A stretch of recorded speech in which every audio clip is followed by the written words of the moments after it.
हा बढ़ के भाई ईमान से मोटा सूजी लगी का लगत है गाय वाला। अरे ग्लूकोज चढ़ाला पड़ी वो ए डॉक्टर बाबू।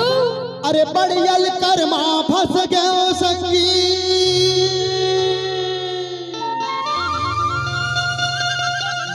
ये टूरी बलाली से मोलावा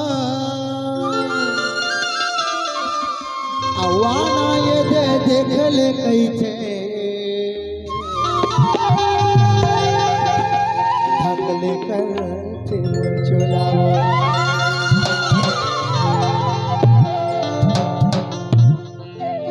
ए डॉक्टर बाबू का ये पीरावत